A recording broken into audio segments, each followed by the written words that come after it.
it's time to get this show started proper by checking out the game that I think every self-respecting comic fan and every self-respecting gamer is dying to see. Rocksteady is following up their smash hit Batman Arkham Asylum with another dark adventure starring the Caped Crusader. Let's go hands-on with Arkham City.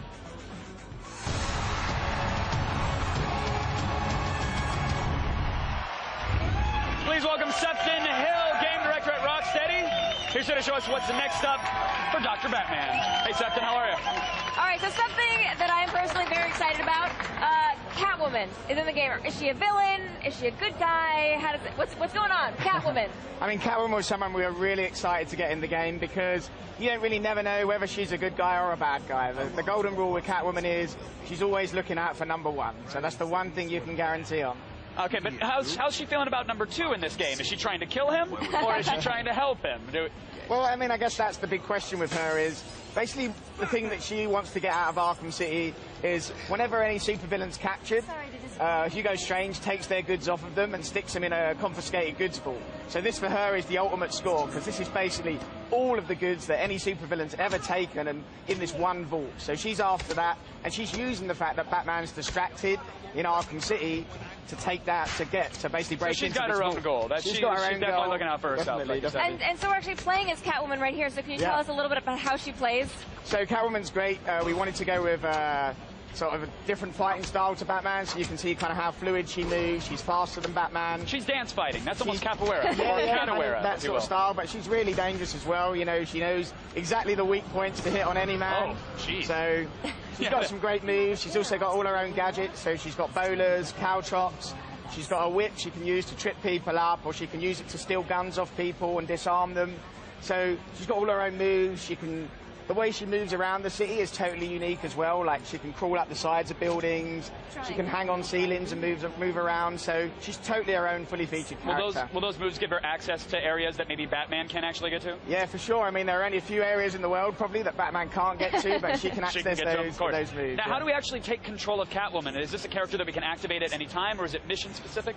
So the Catwoman story is kind of seamlessly interwoven with Batman's story. So you'll switch at key points, and you'll see as they switch through kind of how those stories interact. So a good example there is you saw Catwoman actually got captured by Two-Face as she was trying to rob from his vault. And a lot of the Catwoman story is actually about the interaction between those two characters. So those two have kind of a feuding vendetta that's going on. So basically, you saw Catwoman get captured.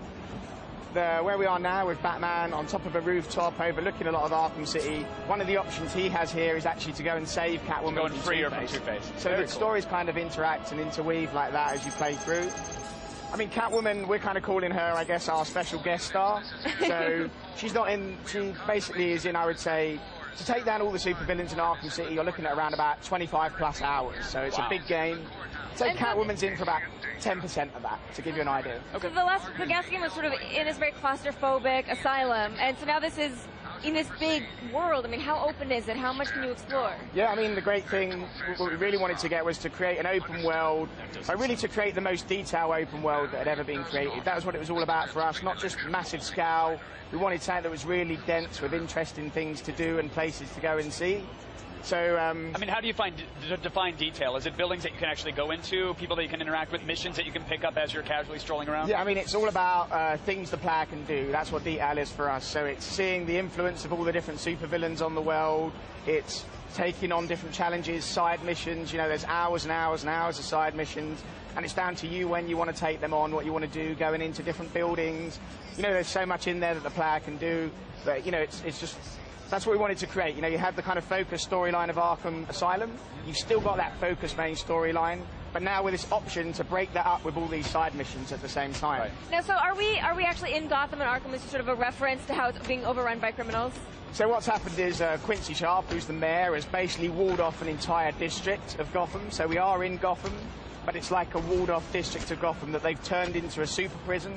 And that super prison's called Arkham City, basically. Oh, sounds like a lovely place. I'd love to visit. And what about the actual villains here? Who are we fighting? Who are the primo villains this time out? I know Two-Face is in there, obviously. Yeah, we got a load of great villains. We got Two-Face, the Penguin. Riddler's there as well.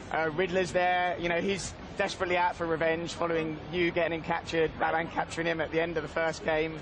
You know, when anything bad is happening in Gotham, Joker's in there somewhere, right? Joker's got his finger in there somewhere. And the great thing about the villains is that there's so many, they've all got their own angle. They're all trying to do something different. So, you know, we've got Zaz in there. He's a serial killer. What is he going to be doing? Totally different to what Penguin's doing, totally different to what Joker's doing. The only thing standing in their